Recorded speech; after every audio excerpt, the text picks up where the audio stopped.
Eu cumprimento aos amados irmãos com a paz de nosso Senhor e Salvador Jesus Cristo. Estamos iniciando mais uma videoaula da Escola Bíblica Dominical da Igreja Apostólica Verdade e Vida. Eu quero lembrar aos irmãos, como de costume, que além dessas videoaulas nós disponibilizamos também outros materiais adicionais de apoio tanto a alunos quanto a professores. Nós disponibilizamos um esboço escrito de cada uma das lições em formato PDF e nós também disponibilizamos reflexões em áudio com base nas leituras diárias de cada uma das lições. Eu quero informar os irmãos que, devido a uma série de compromissos, nas últimas duas lições não foi possível gravar os áudios com a reflexão da leitura diária, mas, querendo Deus, a partir da próxima semana, iniciando um novo trimestre, a gente vai estar voltando a gravar novamente os áudios. E caso os irmãos tenham interesse nesses materiais adicionais, nós estaremos sempre deixando o link para download logo abaixo do vídeo, bastando clicar na opção mostrar mais no YouTube e os links estarão lá. E algum irmão que prefira receber os esboços escritos em PDF por e-mail, basta informar o seu endereço de e-mail que nós estaremos cadastrando e semanalmente vocês estarão recebendo este material. E eu lembro aos irmãos que todos os materiais de apoio, eles não substituem as aulas presenciais. E essas aulas, no caso da nossa igreja, elas acontecem todos os domingos às 16 horas. E eu aproveito também para pedir para os irmãos que se inscrevam no nosso canal, para que assim possam ser avisados automaticamente quando novos vídeos forem postados.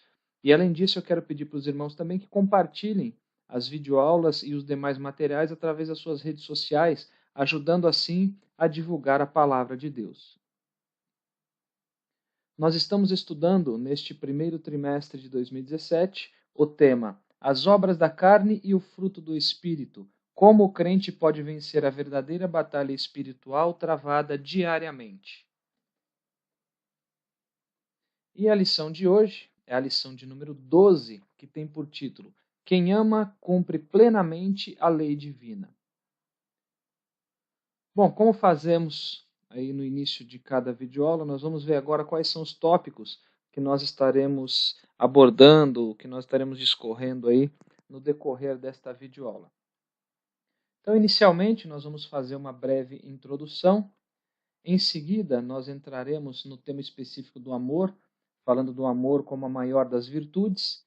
Depois nós falaremos sobre os tipos de amor, os irmãos vão aprender que existe mais de um tipo de amor. Depois, entrando mais especificamente no amor ágape, nós vamos falar sobre as suas dimensões. Depois nós vamos falar sobre o amor como um mandamento atemporal, ou seja, como um mandamento que é válido para qualquer tempo ou para qualquer época. Em seguida, nós vamos falar sobre o amor como um caminho mais excelente, onde nós iremos destacar as características do amor ágape. Depois, nós vamos falar sobre o perigo do amor quando ele é mal direcionado. Em seguida, nós falaremos sobre a necessidade, aliás, não somente a necessidade, mas sobre a importância do amor na obra de Deus. E, por fim, nós faremos aí, como de costume também, a nossa conclusão. Muito bem, vamos então agora ao primeiro tópico, onde nós faremos aí a nossa introdução.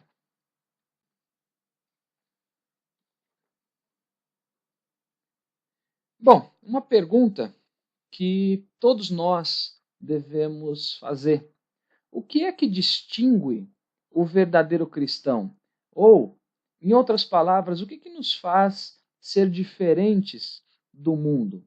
Alguns, irmãos, podem até pensar que é, por exemplo, o ministério ao qual se faz parte, ou o que o diferencia é o tempo que ele tem de crente, o tempo que ele tem de convertido, ou talvez um cargo eclesiástico que ele ocupe na igreja, talvez o conhecimento bíblico que ele tenha, ou as obras de caridade, ou quanto ele trabalha para a obra do Senhor, etc. Essas coisas, elas até são importantes, sim, meus irmãos, mas não é isso que nos diferencia do mundo lá fora. O que nos distingue como discípulos de Cristo é algo muito maior do que tudo isso. É algo maior do que qualquer tempo de ministério, do que qualquer placa de igreja, do que qualquer tipo de trabalho social que se faça. do que qualquer tipo de conhecimento que se tenha em relação às Sagradas Escrituras. O que nos distingue é muito maior do que isso. Olha só o que a Bíblia nos diz lá no Evangelho de Jesus Cristo, segundo escreveu João, no capítulo 13, nos versículos 34 e 35. Um novo mandamento vos dou, que vos ameis uns aos outros, como eu vos amei a vós, que também vós uns aos outros vos ameis. Nisto todos conhecerão que sois meus discípulos, se vos amardes uns aos outros. Aqui, irmãos, nós temos, de uma forma bastante clara e direta, o que é que realmente nos distingue do mundo, ou seja, a verdadeira marca da distinção na vida do cristão. Essa marca é o amor. Então, nós podemos concluir que é o amor que nos diferencia de tudo e de todos os que estão no mundo. É isso que torna o cristão diferente. Esta é a nossa marca que nos distingue como discípulos de Jesus. É através do amor que todos sabem que somos discípulos do Senhor Jesus. E Jesus Cristo, ele é o nosso maior exemplo, ele é o maior exemplo de amor em todos os sentidos, em todas as dimensões que se possa imaginar, que se possa discorrer aqui. Em todos os sentidos, Jesus, ele é o nosso maior exemplo de amor. Se, por exemplo, nós formos analisar o amor de Jesus pelos seus discípulos, nós vamos ver que Jesus, ele amava indivíduos que não eram perfeitos. Ele amava indivíduos com características diferentes e indivíduos que, em algum momento ali convivendo com Jesus, fizeram algo que não era agradável. Nós podemos pegar, por exemplo, um dos discípulos negou a Jesus. Quem foi esse discípulo? Foi Pedro. Os três mais próximos dormiram enquanto ele agonizava lá no Getsêmani. Quem foram esses três? Foi Pedro, Tiago e João. Dois desses discípulos desejavam posições mais elevadas no reino, que foi Tiago e João. Um dos discípulos traiu Jesus Cristo, os irmãos sabem quem é esse discípulo, foi Judas. E alguns discípulos não acreditaram, eles não creram quando Jesus ressuscitou. Agora, mesmo assim, irmãos, mesmo com tudo isso, Jesus, ele não deixou de amá-los, ele não deixou de amar os discípulos, esses indivíduos que não eram perfeitos, ele não deixou de amar e amou eles até o fim. Jesus, ele foi abandonado, ele foi traído, ele foi desapontado, ele foi rejeitado, contudo, ele amou. Tudo que ele fez foi por amor. E não é possível comparar o amor humano com o amor divino, com esse amor de Jesus Cristo. É um amor completamente diferente, tá, irmãos? O amor humano, ele depende de condições. Ou seja, normalmente, quando a gente fala sobre amor humano, a gente está falando de um amor que ele ama quando ele é amado. Isso significa que é um amor que depende de reciprocidade. É um amor que tem expectativa, e quando essa expectativa ela é frustrada, o amor ele perde a sua intensidade. Então, por isso, trata-se de um amor que ele é mutável, ou seja, ele pode mudar de tempos em tempos. E por isso ele é um amor imperfeito. Agora, ao contrário do amor humano, nós temos o amor divino. O amor divino, ele é um amor incondicional, ou seja, não depende de condições, não depende de momento, não depende, por exemplo, de reciprocidade, como é o caso do amor humano. O amor divino, ele é incondicional, ele ama a todos, mesmo sem ser amado. E por isso ele é um amor imutável, ele não muda. Isso faz com que ele seja um amor perfeito, diferente do amor humano, que ele é imperfeito. O amor divino, ele é um amor perfeito. Ele é um amor incondicional e um amor imutável. Agora vejam só o que é que Jesus disse em João capítulo 15, versículo 12. O meu mandamento é este, que vos ameis uns aos outros, assim como eu vos amei. Irmãos, Jesus Cristo, ele amou incondicionalmente, os irmãos sabem disso. E ele espera que nós amemos da mesma forma, da mesma maneira. Reparem que ele diz que nós devemos amar uns aos outros da forma que ele nos amou.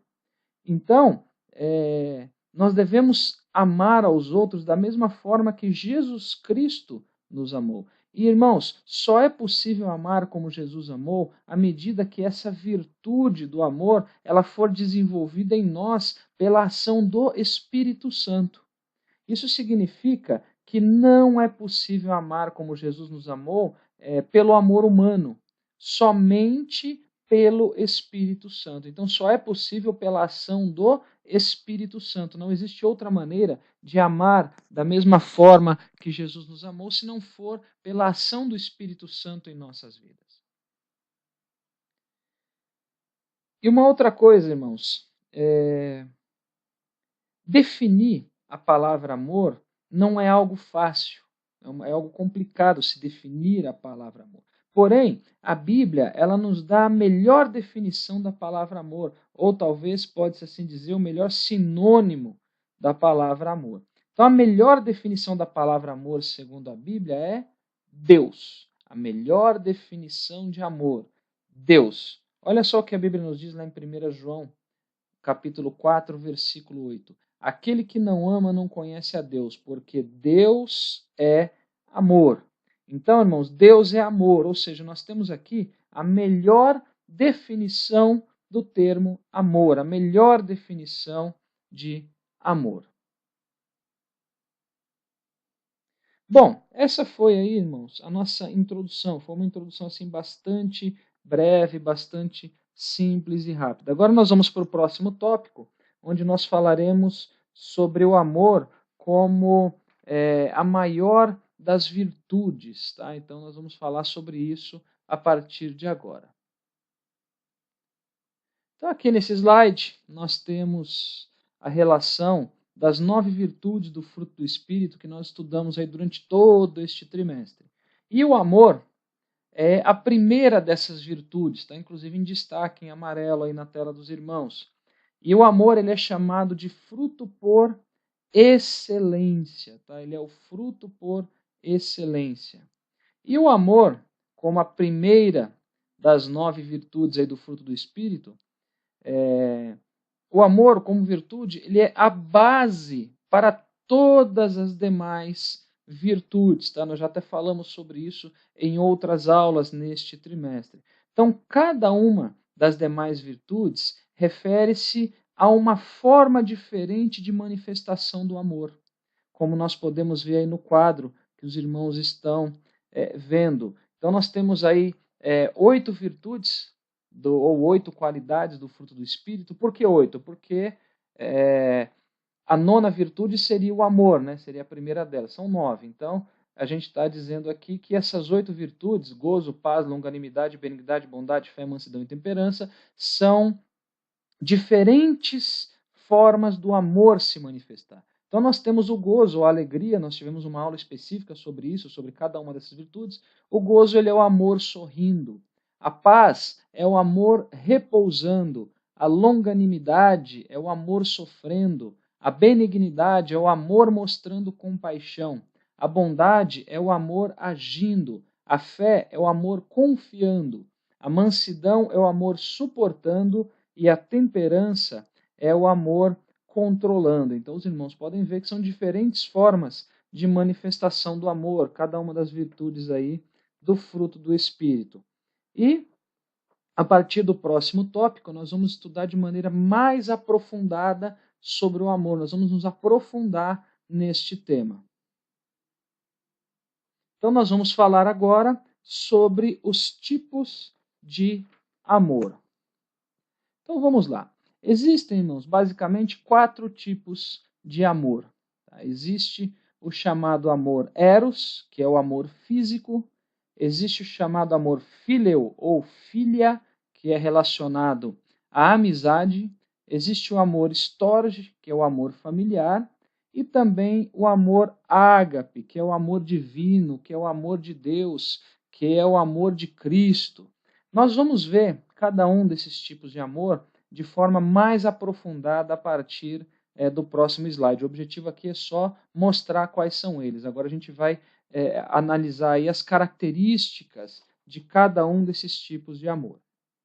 Então vamos começar com as características do amor eros. Tá? Então vamos lá. Amor eros é o amor físico, aí está entre parênteses erotismo. O amor eros ele tem uma conotação física, irmãos. Ele emana dos sentidos naturais, ele emana dos instintos, ele emana das paixões. E essa palavra erotismo, ela vem desse termo eros, ela vem deste tipo de amor. Uma outra característica do amor eros, ele é importante entre marido e esposa, ou seja, ele é muito importante no relacionamento entre os cônjuges.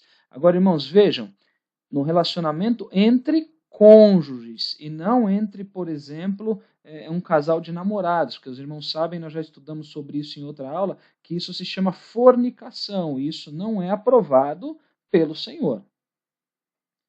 Outra característica, ele é baseado no que se vê e no que se sente. E justamente por isso, irmãos, por ser baseado no que se vê e no que se sente, ele pode se tornar egoísta, ele pode se tornar superficial, ele pode se tornar temporário também. E pode se tornar também em concupiscência, concupiscência da carne. Muitas pessoas elas dão vazão a desejos da carne devido a isso, devido a esse amor eros, inclusive, principalmente no que diz respeito à concupiscência da carne, no que se refere aí às questões de desejos sexuais, obviamente.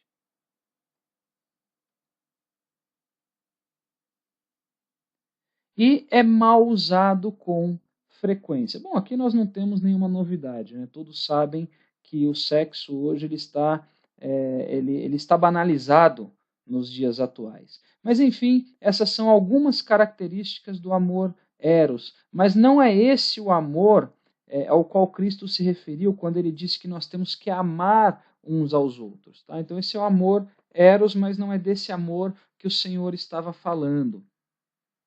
Agora nós temos o outro tipo de amor que nós comentamos, que é o amor filial, ou em algumas literaturas aparece como amor filia, com ia no final. Então vamos ver também algumas características desse tipo de amor. Então, primeiramente, ele é relacionado à amizade, ele é o amor fraternal, é o amor que nós temos para com os nossos amigos, tá? Uma outra característica, amor humano e limitado. Tá? Então, justamente pelo fato de ser um amor humano que ele é limitado. Na verdade, uma coisa está amarrada com a outra. Nós já comentamos sobre isso. Normalmente, se ama quando se é amado. Então, existe aquela dependência de expectativa de um lado e de outro.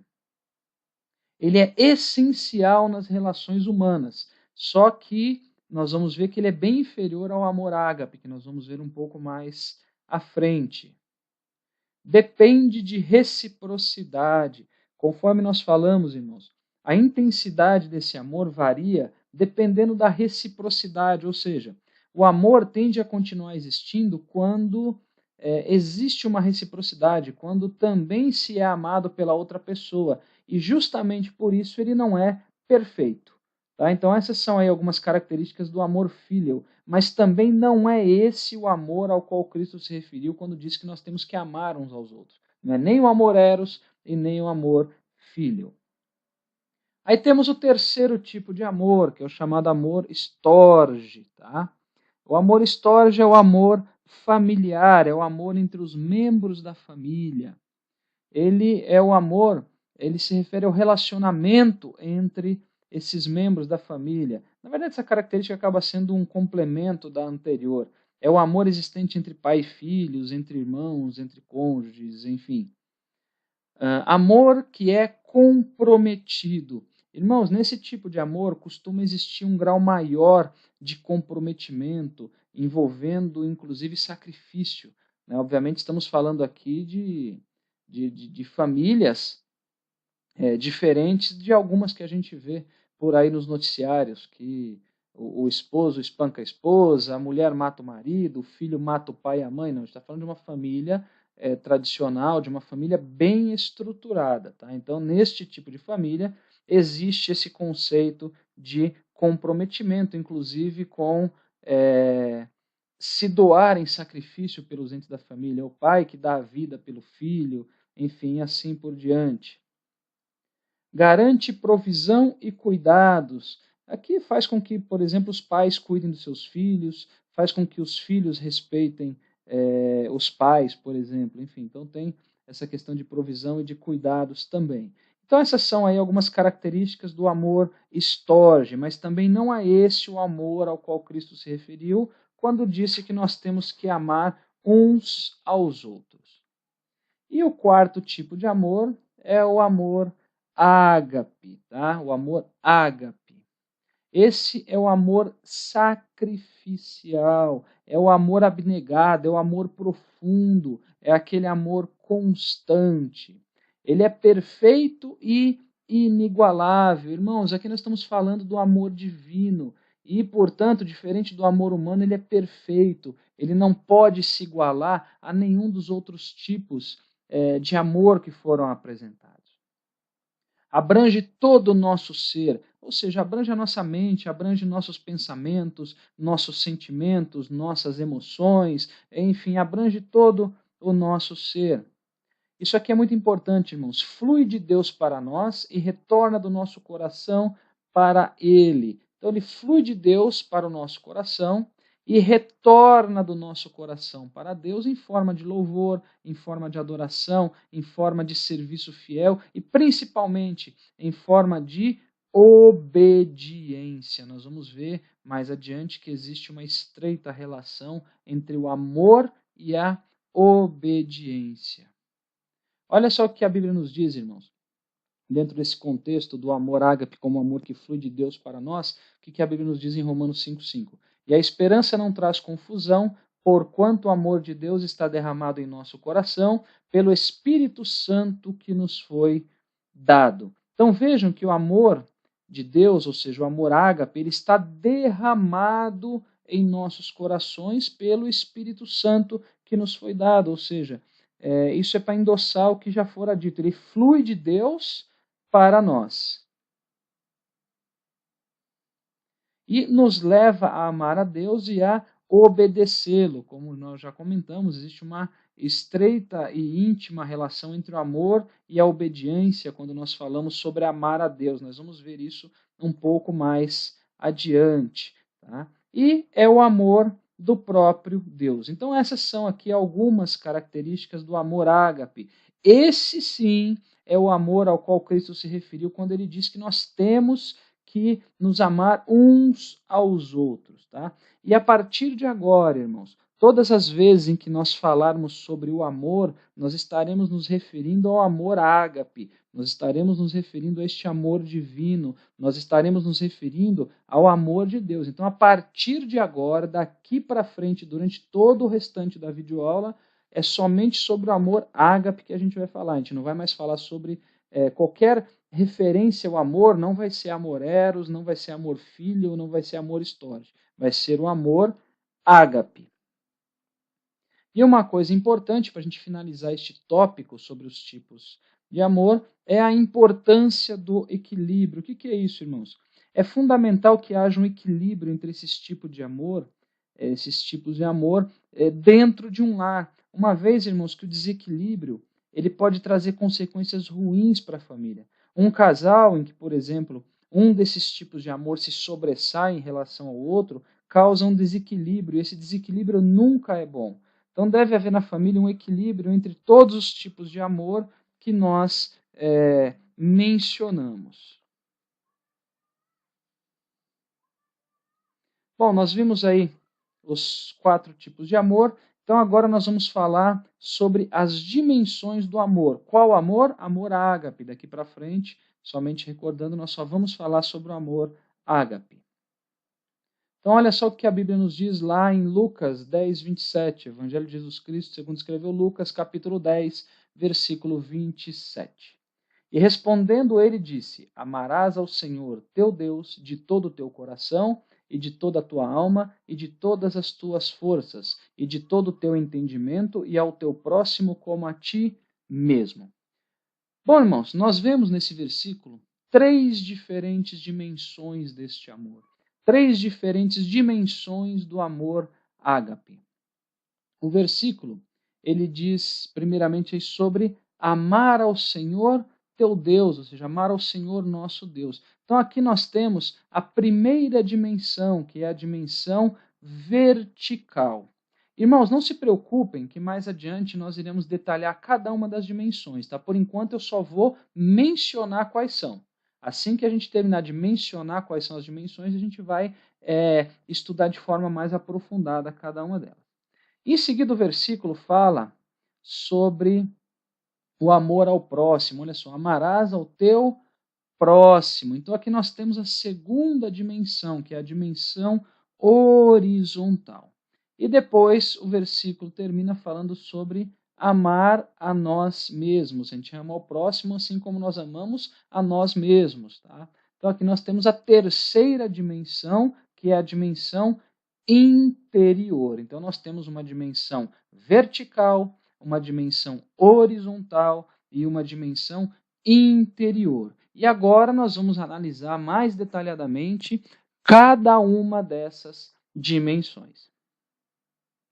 Então, primeiramente, vamos analisar aí a dimensão vertical. Tá? Vertical. Primeiro, ela é chamada de vertical porque ela se refere ao amor de nós para com Deus. É o amor em direção a Deus, ou seja, tem um sentido vertical, de baixo para cima, de nós para com Deus. Uma outra coisa interessante a respeito desta dimensão vertical do amor. Quem ama verdadeiramente a Deus, ama tudo o que é dele e tudo o que ele ama. Ou seja, ama tudo o que dele é, como está no slide, e tudo o que ele ama. Então aqui nós temos alguns exemplos. Quem ama verdadeiramente a Deus, ama a sua palavra. Quem ama a Deus, ama a sua igreja. Quem ama verdadeiramente a Deus, ama a sua obra. Quem ama verdadeiramente a Deus, ama os seus filhos. Quem ama verdadeiramente a Deus, ama as ovelhas perdidas. Inclusive, quem ama verdadeiramente a Deus está disposto a dar a vida pelas ovelhas do Senhor também. E a maior prova do amor para com Deus, né, ou seja, o amor nesta dimensão vertical, a maior prova deste amor é a obediência, conforme nós vemos no Evangelho de Jesus Cristo, segundo escreveu João, no capítulo 14, versículos 21, 23 e 24. Diz assim a palavra do Senhor: aquele que tem os meus mandamentos e os guarda, este é o que me ama, e aquele que me ama será amado de meu Pai. E eu o amarei e me manifestarei a ele. Versículo 23 agora. Jesus respondeu e disse-lhe: se alguém me ama, guardará a minha palavra, e meu Pai o amará. E viremos para ele e faremos nele morada. Quem não me ama não guarda as minhas palavras. Ora, a palavra que ouvistes não é minha, mas do Pai que me enviou. Então, o amor a Deus, ele deve ser de todo o coração, deve ser de todas as forças, deve ser de todo o entendimento, enfim. Deve ser de todo o coração. Quando a gente fala de todo o coração, diz respeito ao nosso interior, envolvendo aí espírito, envolvendo alma também. E nós também devemos amá-lo a plena extensão da nossa mente, da nossa vontade, do nosso intelecto, das nossas forças e das nossas emoções. E a maior prova disso, deste amor para com Deus, é obedecer a sua palavra. Isso significa que aquele que diz que ama a Deus e não é obediente, está mentindo. Porque aqui o Senhor Jesus ele é muito claro e direto em dizer que aquele que o ama é aquele que obedece, aquele que guarda, guardar aqui no sentido de obedecer, aquele que obedece a sua palavra. Então, temos aí algumas características relacionadas à dimensão vertical do amor ágape. Agora vamos falar um pouco sobre a dimensão horizontal do amor ágape. Então, primeiramente, ela é chamada de horizontal porque ela se refere ao amor de nós para com o próximo, ou seja, tem um sentido horizontal. Então, nesse contexto, cabe aqui uma pergunta antes da gente continuar. É possível amar a Deus e não amar o irmão? Isso é uma pergunta que nós temos que refletir em cima dela. Muita gente acha que pode amar a Deus e não amar o seu irmão. Será que isso realmente é possível? A Bíblia ela tem resposta para tudo e a Bíblia nos responde a essa indagação. Aonde? Lá em 1 João capítulo 4, versículos 20 e 21. Olha só o que nos diz a palavra de Deus, irmãos. Se alguém diz, eu amo a Deus e aborrece a seu irmão, é mentiroso. Pois quem não ama a seu irmão, ao qual viu, como pode amar a Deus a quem não viu? E dele temos este mandamento, que quem ama a Deus, ame também seu irmão.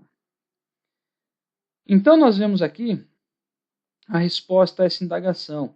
E a resposta é: não é possível amar a Deus e não amar ao irmão. Isso significa que aquele que se diz cristão e não ama seu irmão, consequentemente não ama também a Deus. Pode ter algum tipo de sentimento, de emoção em relação a Deus, mas não é o amor que Deus espera, não é o amor ágape, não é o amor perfeito.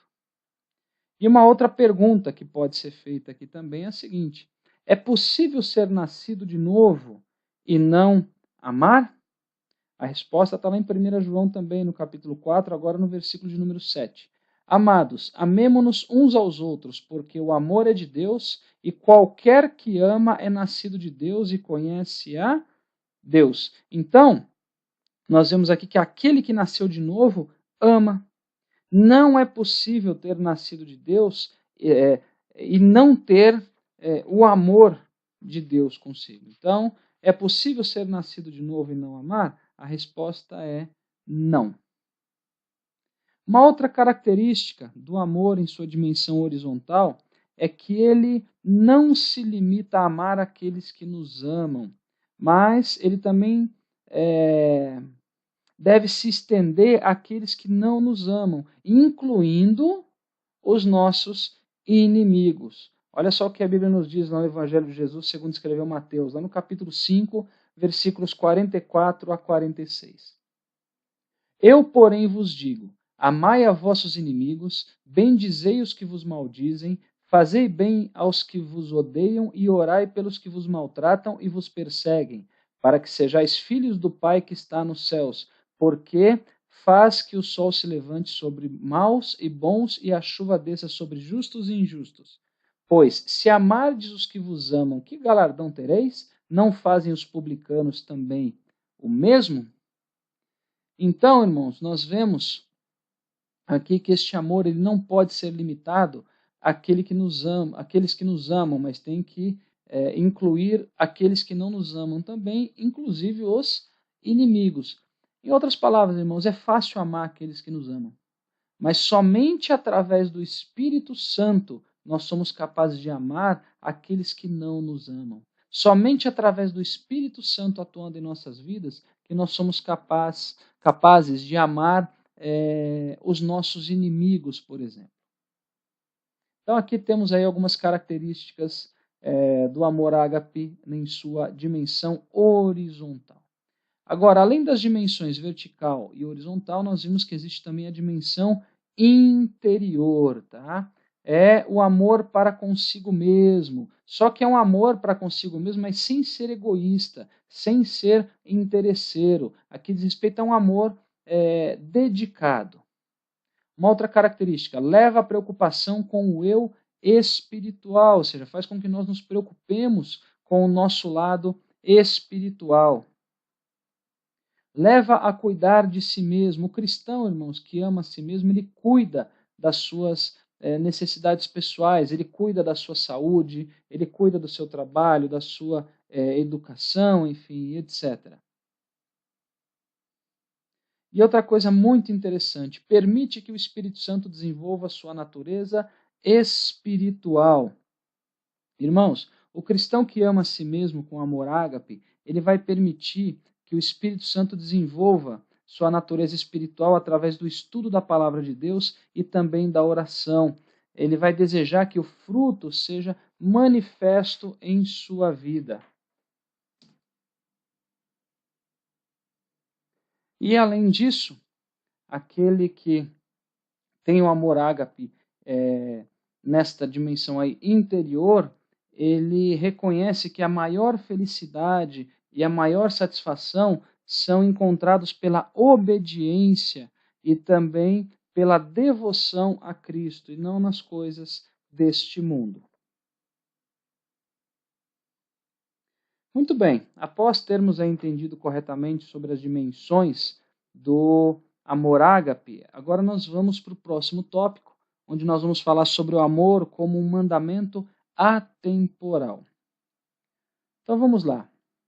Vejam o que a Bíblia nos diz lá no Evangelho de Jesus, segundo escreveu Mateus, no capítulo 22, versículos 37 a 40. E Jesus disse-lhe: Amarás o Senhor teu Deus de todo o teu coração e de toda a tua alma e de todo o teu pensamento. Este é o primeiro e grande mandamento. E o segundo, semelhante a este, é: amarás o teu próximo como a ti mesmo. Desses dois mandamentos dependem toda a lei e os profetas. Então, irmãos, toda a lei se resume a esses dois mandamentos, que é amar ao Senhor teu Deus de todo o teu coração, toda a tua alma, todo o teu pensamento. E o segundo é: amarás ao teu próximo como a ti mesmo. Então toda a lei se resume nesses dois mandamentos. E esses dois mandamentos apontam para uma única palavra, que é o amor. E olha só o que a Bíblia diz lá em Romanos 13, de 8 a 10. A ninguém devais coisa alguma, a não ser o amor com que vos ameis uns aos outros, porque quem ama aos outros cumpriu a lei. Com efeito, não adulterarás, não matarás, não furtarás, não darás falso testemunho, não cobiçarás, e se há algum outro mandamento, tudo nesta palavra se resume: amarás ao teu próximo como a ti mesmo. O amor não faz mal ao próximo, de sorte que o cumprimento da lei é o amor. Então, irmãos, quem cumpre a lei do amor cumpre plenamente toda a lei de Deus. Tá? Então, em resumo, amar a Deus e amar ao próximo é cumprir plenamente a lei divina. Então, toda a lei, ela se cumpre no amor. Então, quem ama a Deus e quem ama o próximo cumpre a lei divina. Ok, mas aí fica uma dúvida. Como saber se nós realmente amamos a Deus? Nós entendemos que o amor ele cumpre toda a lei. Toda a lei se cumpre no amor. Mas como saber se a gente realmente ama a Deus? Ou quem ama efetivamente a Deus? A resposta está lá nos versículos 21, 23 e 24 de João 14, como nós já vimos, nós já lemos inclusive. Olha só. Aquele que tem os meus mandamentos e os guarda, este é o que me ama. E aquele que me ama será amado de meu Pai, e eu o amarei e me manifestarei a ele. Versículo 23. Agora. Jesus respondeu e disse-lhe: Se alguém me ama, guardará a minha palavra, e meu Pai o amará, e viremos para ele e faremos nele morada. Quem não me ama não guarda as minhas palavras. Ora, a palavra que ouvistes não é minha, mas do Pai que me enviou. Então a resposta: quem ama a Deus? A resposta é: quem ama a Deus é aquele que o obedece. Irmãos, não é possível separar o amor da obediência a Deus através da sua palavra. O amor é diretamente relacionado com a obediência. Então, quer saber se você está realmente amando a Deus? Pode-se usar esta referência, ou seja, eu estou obedecendo a Deus, eu sou obediente à sua palavra, esta é uma prova do amor para com Deus. E o amor, ele precisa ser, primeiramente, ele precisa ser verdadeiro. Existe o falso amor também, aquele amor de emoção, aquele amor somente de palavras, enfim. Mas não basta ser um amor verdadeiro, mas ele também precisa ser demonstrado. Então, primeiramente, ele precisa ser verdadeiro. Olha só o que nos diz a palavra de Deus em Romanos, capítulo 12, versículos 9 e 10. O amor seja, melhor dizendo, não fingido. Aborrecei o mal e apegai-vos ao bem. Amai-vos cordialmente uns aos outros, com amor fraternal, preferindo-vos em honra uns aos outros. Então, nós vemos aqui que o amor ele não pode ser fingido, ou seja, ele tem que ser verdadeiro. Nós não podemos amar só de emoções, nós não podemos amar somente de palavras, mas o amor ele tem que ser verdadeiro. Aí a pergunta é, como?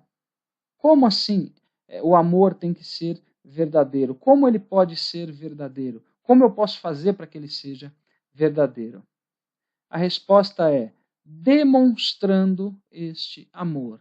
1 João capítulo 3, versículo 18. Meus filhinhos, não amemos de palavra nem de língua, mas por obra e em verdade. Então, tem que haver a demonstração deste amor. Este amor tem que ser convertido em ações, em atitudes, tá? Vamos ver agora alguns versículos que mostram a demonstração do amor de Deus e também do amor de Cristo. Olha lá, 1 Efésios capítulo 5, versículos 1 e 2. Sede, pois, imitadores de Deus, como filhos amados, e andai em amor, como também Cristo vos amou e se entregou a si mesmo por nós, em oferta e sacrifício a Deus em cheiro suave. Olha só, Cristo nos amou, mas não ficou somente num sentimento. Ele demonstrou este amor se entregando por nós. Romanos 5,8. Mas Deus prova o seu amor para conosco em que Cristo morreu por nós, sendo nós ainda pecadores. Este prova aqui também tem o sentido de demonstrar. 1 João capítulo 4, versículos 9 e 10. Nisso se manifestou o amor de Deus para conosco, que Deus enviou seu Filho unigênito ao mundo para que por ele vivamos. Nisto está o amor, não em que nós tenhamos amado a Deus, mas em que ele nos amou e enviou seu Filho para propiciação pelos nossos pecados. Aí nós temos também, versículo conhecido, João 3,16, porque Deus amou o mundo de tal maneira, aí vem agora a demonstração deste amor, que deu seu Filho unigênito para que todo aquele que nele crê não pereça, mas tenha vida eterna. E 1 João 3,16. Conhecemos o amor nisto, que ele deu a sua vida por nós, e nós devemos dar a vida pelos irmãos. Então, nós podemos concluir que o amor ele deve ser manifesto como atitude e comportamento, e não somente como sentimento e motivação interior. Então, ele tem que ser demonstrado. E o nosso maior exemplo é o do Senhor Jesus Cristo. Olha só o que a Bíblia diz em Efésios 3,19. E conhecer o amor de Cristo, que excede todo o entendimento, para que sejais cheios de toda a plenitude de Deus. Vejam, irmãos, aqui está dizendo que o amor de Cristo excede todo o entendimento, ou seja, não é possível entender este amor de tão grande que ele é. Jesus Cristo, ele é, aí entre aspas, a materialização do amor divino. E olha só que interessante o que Paulo nos diz em sua carta aos Romanos, capítulo 8, versículo 35 a 39, falando mais especificamente do amor de Cristo agora. Quem nos separará do amor de Cristo? A tribulação, ou a angústia, ou a perseguição, ou a fome, ou a nudez, ou o perigo, ou a espada? Como está escrito, por amor de ti somos entregues à morte todo dia, fomos reputados como ovelhas para o matadouro, mas em todas essas coisas somos mais do que vencedores por aquele que nos amou. Porque estou certo de que nem a morte, nem a vida, nem os anjos, nem os principados, nem as potestades, nem o presente, nem o porvir, nem a altura, nem a profundidade, nem alguma outra criatura nos poderá separar do amor de Deus que está em Cristo Jesus, nosso Senhor. Então, irmãos, a pergunta que Paulo faz nesse versículo é: quem é que pode nos separar do amor de Cristo? E após ele fazer essa pergunta, ele relaciona uma série de problemas que todos os cristãos estão sujeitos a passar por eles. São situações que poderiam se colocar entre nós e Deus, por exemplo. Só que Paulo sabia, pela sua própria experiência, que essas situações elas não podem separar os crentes de Deus, uma vez que o próprio Paulo também já havia passado por essas situações. Então ele tinha experiência, ele tinha essa experiência baseada na prática. Isso significa, então, irmãos, que o amor de Cristo, ele não vai nos deixar fora desse tipo de experiência. O amor de Cristo, ele não nos separa dessas experiências, desses problemas, dessas situações. Mas nós podemos ter a convicção de que até nas piores circunstâncias, o amor de Cristo estará conosco. Paulo, ele diz que em todas essas coisas, como nós acabamos de ler, nós somos mais do que vencedores. Então a Bíblia nos garante que em todas essas situações nós teremos a vitória completa. Por meio de quem? Por meio daquele que nos amou. E Paulo, ele ainda diz nos versículos que foram lidos, que nada poderá nos separar do amor de Deus que está em Cristo Jesus. Aí ele começa a relacionar algumas coisas aqui. Então nada poderá nos separar. Tanto na morte quanto nas provações da vida, nós estaremos na presença de Deus e nós estaremos gozando do teu amor. Nenhuma força espiritual, irmãos, nem os anjos, sejam anjos ou sejam demônios, principados e potestades, enfim, nenhuma força espiritual é poderosa o suficiente para desfazer o que Deus fez e para nos separar do seu amor. E nada do que possa acontecer no presente e nem no futuro, ou seja, no porvir, também poderá nos separar deste amor. E nada que venha do espaço, ou seja, da altura dos céus, ou da profundidade do oceano, também pode extinguir esse amor. E ele diz que nenhuma criatura pode nos tirar, ou pode tirar de nós, o amor de Deus. Então, enquanto nós permanecermos em Cristo, nada poderá nos separar do amor de Deus. Então, existe essa necessidade de permanecer em Cristo. Estando em Cristo, nada nos separa do amor de Deus. Bom, nós vamos agora então ao próximo tópico, onde nós vamos falar sobre o amor como um caminho mais excelente, onde nós vamos ver aí as características do amor ágape, as características do amor divino.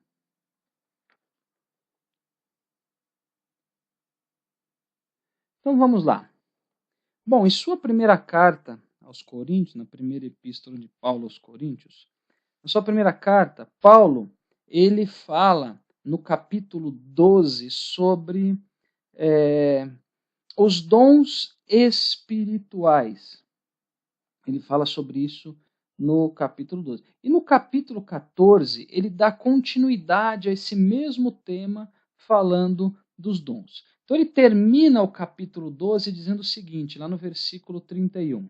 Portanto, procurai com zelo os melhores dons, e eu vos mostrarei um caminho ainda mais excelente. Então ele termina o capítulo 12 dizendo isso. E ele começa o capítulo 14 dizendo, segui o amor. Aí depois ele continua, e procurai com zelo os dons espirituais. Então ele fala sobre buscar com zelo os dons. Mas ele termina o 12 falando de um caminho mais excelente e começa o 14 falando do amor.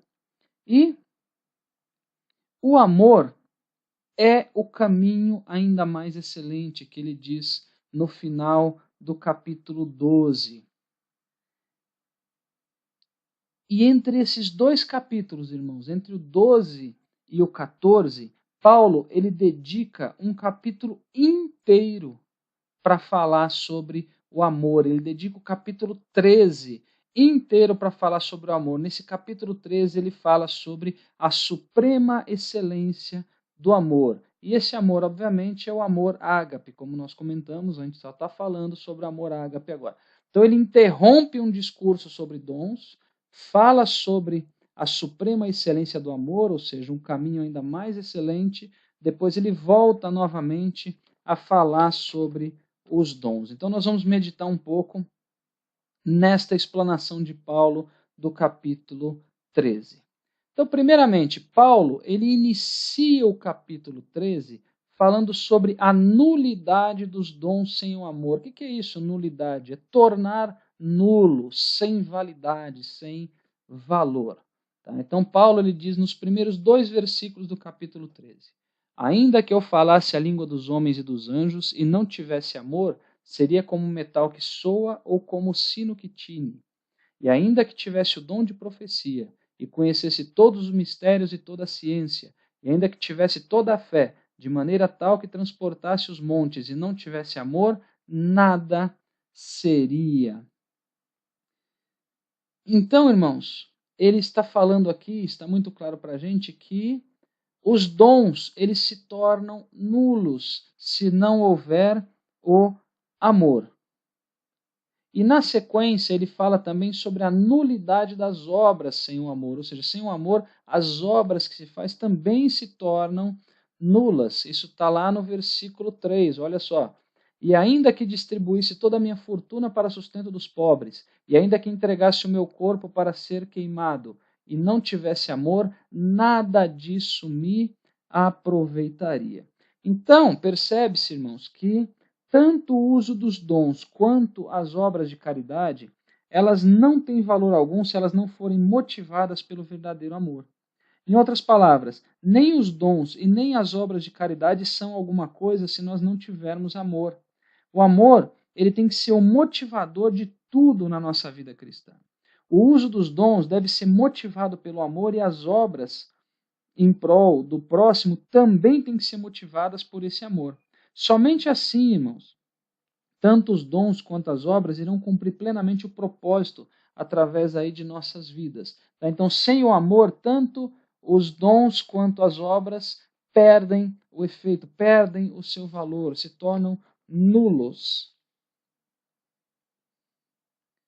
E a partir do versículo 4, Paulo então ele passa a apresentar as características desse amor ágape. Primeiro ele fala, olha, os dons sem amor não têm valor nenhum. As obras de caridade sem amor também não têm valor nenhum. Agora eu vou mostrar para vocês as características desse amor. É mais ou menos isso que está acontecendo aqui no capítulo 13. Então olha só o que nos diz a Bíblia nos versículos 4 a 7 agora. No versículo 1 e 2 ele fala sobre a nulidade dos dons, e no versículo 3 fala sobre a nulidade das obras. Agora, do 4 a 7, ele fala sobre as características do amor ágape.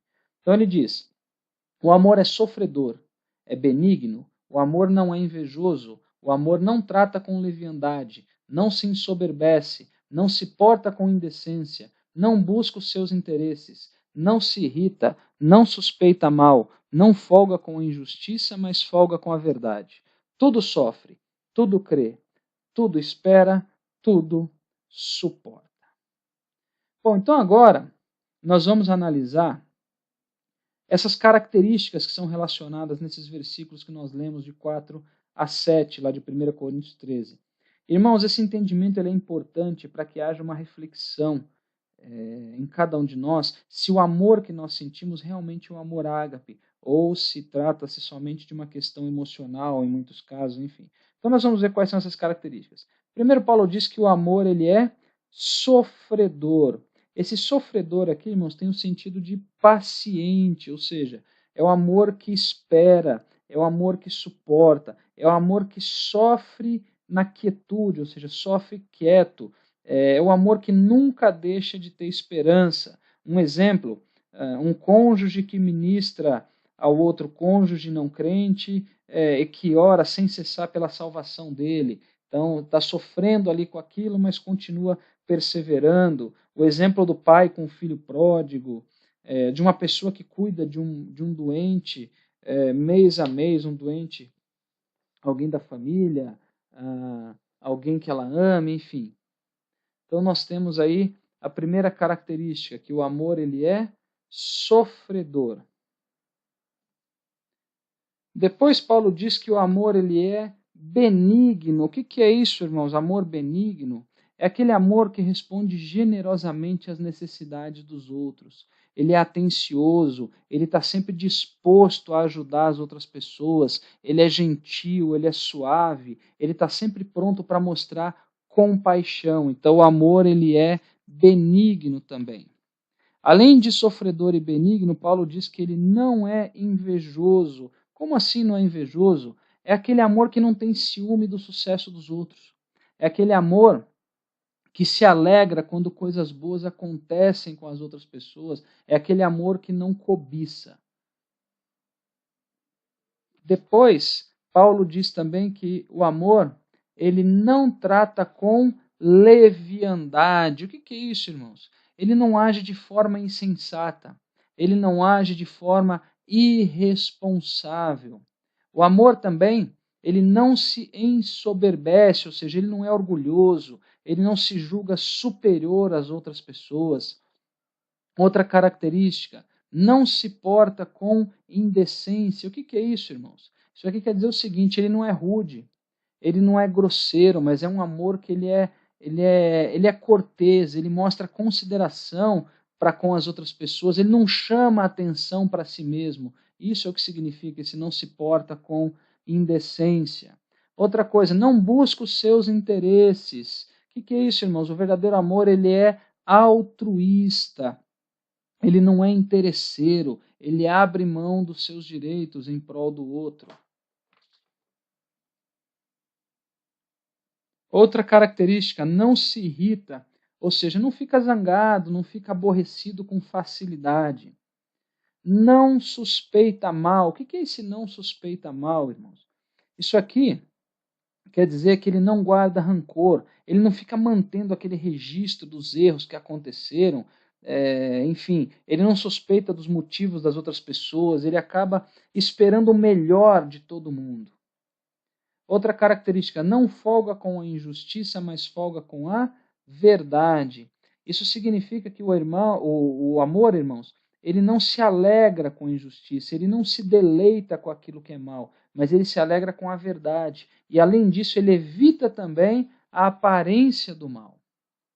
E depois Paulo termina dizendo que o amor tudo sofre, tudo crê, tudo espera e tudo suporta. Irmãos, para resumir esse slide aqui, o amor, ele nunca desiste. O amor, ele está sempre disposto, por exemplo, a proteger a pessoa amada. Ele olha para frente, ele não olha para trás. Ele suporta tudo em todas as circunstâncias. E ainda no capítulo 13, só que agora no final do capítulo, Paulo ele termina, ele fecha o capítulo 13 falando sobre a primazia do amor. Olha o que ele nos diz no versículo 13, 1 Coríntios 13, 13. Agora, pois, permanecem a fé, a esperança e o amor, estes três. Mas o maior destes é o amor. Irmãos, a fé, ela vai deixar de existir quando ela se tornar realidade. Né? A gente não precisa acreditar quando a gente já estiver vendo. Né? A fé é o firme fundamento das coisas que se esperam e a certeza das coisas que se não veem. Se eu já estou vendo, né? Se já está acontecendo, eu não preciso mais ter fé. Então a fé ela vai encerrar sua missão quando se tornar realidade. E a esperança também. Ela vai deixar de existir quando nós alcançarmos aquilo que nós esperamos há muito tempo, que é estar com o Senhor na glória. Mas o amor, ele vai continuar. O amor, ele vai permanecer, uma vez que o amor é eterno. Por que o amor é eterno? Porque o amor é a essência de Deus, faz parte da essência de Deus.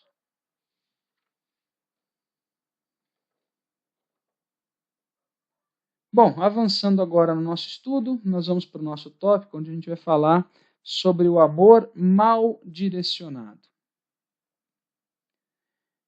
Bom, irmãos, sem a presença, sem o Espírito Santo, sem a presença do Espírito Santo, o amor ele pode ser mal direcionado. Sem o Espírito Santo, uma pessoa ela pode, por exemplo, amar a glória dos homens mais do que a glória de Deus. Olha só o que nos diz João 12:43. Porque amavam mais a glória dos homens do que a glória de Deus. Além disso, a pessoa pode querer amar os assentos mais importantes, pensar em posições privilegiadas. Olha só, Lucas 11:43. Ai de vós, fariseus, que amais os primeiros assentos nas sinagogas e as saudações nas praças. O que mais? O amor mal direcionado, ele pode levar a pessoa a amar mais as trevas do que a luz. João 3,19. E a condenação é esta, que a luz veio ao mundo, e os homens amaram mais as trevas do que a luz, porque as suas obras eram más. E o amor mal direcionado também pode fazer com que a pessoa ame mais a família do que ao próprio Jesus. Olha só, irmãos, que forte isso, Mateus 10:37. Quem ama o pai ou a mãe mais do que a mim não é digno de mim, e quem ama o filho ou a filha mais do que a mim não é digno de mim. Então aqui nós temos algo interessante para a nossa reflexão, irmãos. Muitas pessoas, mesmo que inconscientemente, elas acabam colocando familiares em determinadas posições na sua vida que acabam por idolatrar, esses familiares, fazendo com que eles ocupem um lugar que deveria ser ocupado somente por Deus em sua vida. Né? A pessoa que idolatra um filho, que idolatra uma filha, que idolatra um pai, uma mãe, um cônjuge, enfim. Então a palavra é muito direta em dizer que aquele que ama mais, aí, aqui está falando de pai, mãe, filho e filha, mas pode-se expandir isso para qualquer familiar. Então aquele que ama mais a um familiar do que a Jesus não é digno de Jesus. Né? Então, enfim, o amor mal direcionado pode levar-se a amar mais um membro da família do que ao próprio Jesus. Bom, avançando, vamos agora falar sobre a necessidade e sobre a importância do amor na obra de Deus.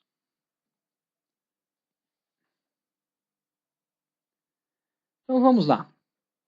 Bom, irmãos, nos primeiros capítulos aí do livro de Apocalipse, nós temos Jesus Cristo ordenando a João que escrevesse cartas que fossem enviadas para os pastores das 7 igrejas lá da Ásia, né? Éfeso, Esmirna, Pérgamo, Tiatira, Sardes, Filadélfia e Laodiceia. E essas cartas, elas continham alguns elogios às obras, né, dessas igrejas, tinham palavras de censura também, algumas delas, e no caso de existirem palavras de censura, Jesus também, ele mostrava a solução para aqueles problemas que estavam sendo censurados e também falava qual seria o resultado caso eles agissem de forma diferente do que estava sendo dito. E a primeira dessas cartas, ela foi endereçada à igreja de Éfeso. E Jesus, ele passa a elogiar a igreja de Éfeso. Primeiro ele elogia as obras, ele faz elogio por suas obras e pelo seu trabalho árduo em prol da palavra. Aquela igreja, ela trabalhava arduamente em prol do evangelho.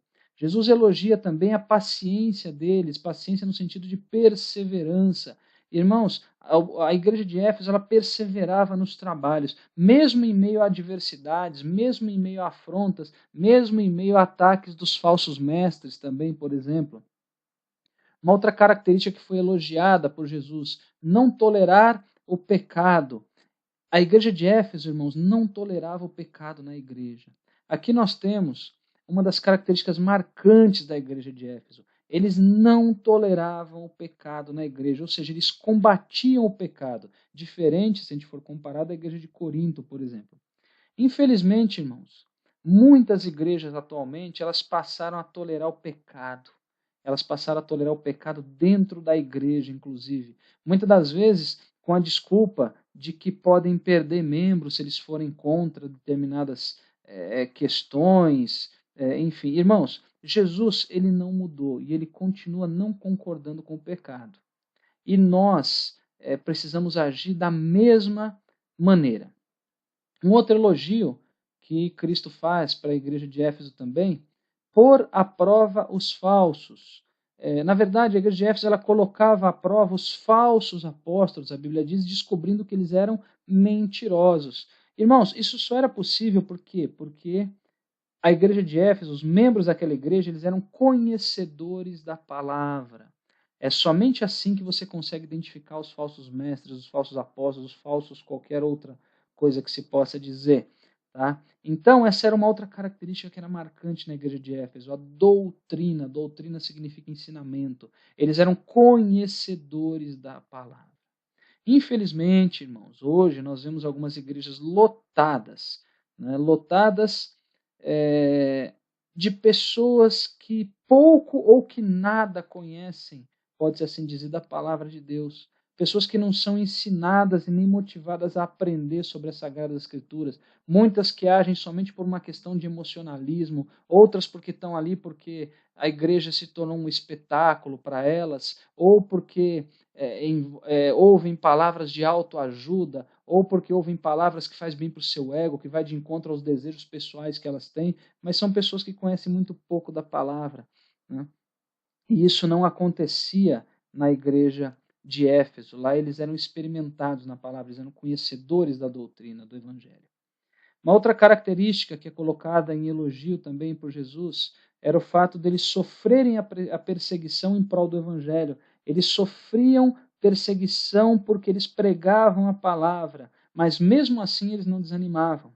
E Jesus os elogia também pelo seu trabalho incansável para que o evangelho fosse expandido. Eles trabalhavam incansavelmente pela expansão do evangelho de Jesus Cristo. Então, como nós podemos ver, a igreja de Éfeso, ela tinha predicados, ela tinha características muito importantes e que muitas igrejas não têm nos dias atuais.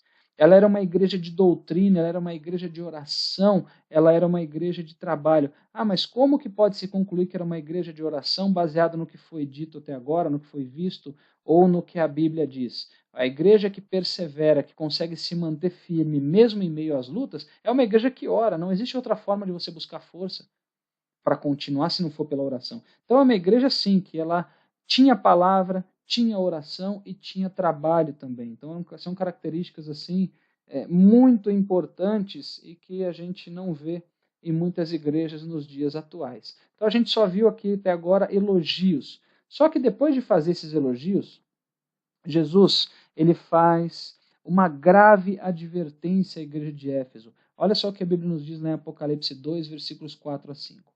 Tenho, porém, contra ti, ou seja, independente de todos os elogios que eu fiz, de tudo isso que você tem de bom, eu tenho contra ti, né, que deixaste o teu primeiro amor. Lembra-te, pois, de onde caíste e arrepende-te, e pratica as primeiras obras. Quando não, brevemente ativirei e tirarei do seu lugar o teu castiçal, se não te arrependeres. Irmãos, a advertência feita por Jesus a eles era justamente em relação ao amor. Por quê? Porque eles haviam deixado o primeiro amor. Reparem, irmãos, que a Bíblia não diz que eles perderam, mas diz que eles deixaram o primeiro amor. Deixar significa abandonar. Então nós temos aqui algo caracterizando uma ação voluntária. Quando você perde alguma coisa, é como se fosse algo involuntário. Quando você esquece alguma coisa, é algo involuntário também. Agora que está dizendo que eles deixaram, ou seja, está caracterizando uma ação voluntária, eles abandonaram o primeiro amor. Então fica claro aqui, irmãos, que as ações e as atitudes em relação à obra de Deus, elas são importantes. Só que o sentimento que motiva essas ações, o sentimento que motiva essas atitudes, o sentimento que motiva tudo que se faz na obra é muito mais importante do que aquilo que se faz propriamente dito. Então, as ações que motivam as atitudes são mais importantes do que as próprias atitudes. A igreja de Éfeso, ela trabalhava muito, ela perseverava na doutrina, ela não tolerava o pecado, só que ela não era mais motivada, ela não era mais movida pelo amor.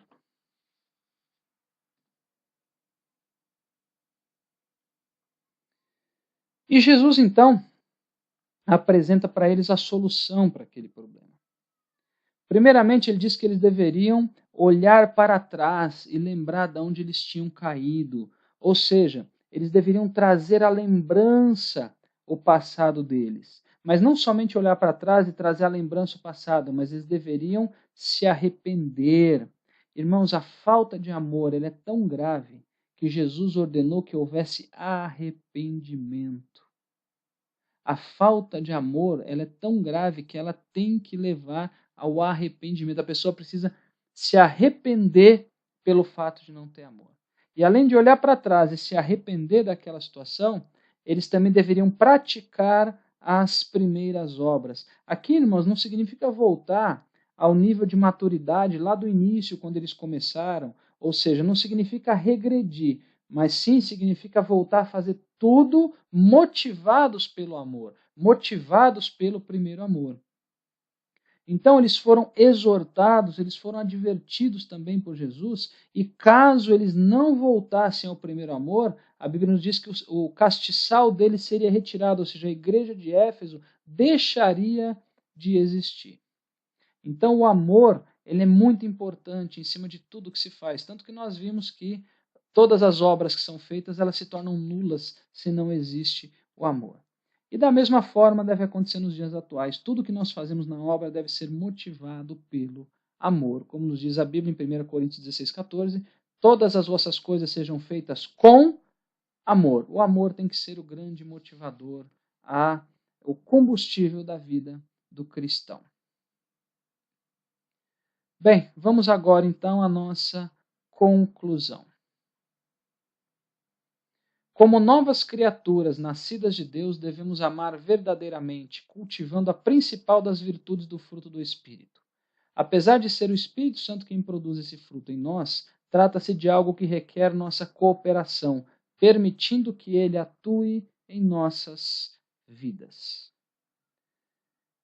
Enfim, que cada um de nós venha a cumprir esse mandamento do Senhor Jesus, amando a Deus e amando ao nosso próximo, cumprindo assim toda a lei, lembrando que o amor, conforme nos diz a Bíblia em Colossenses 3,14, o amor é o vínculo da perfeição.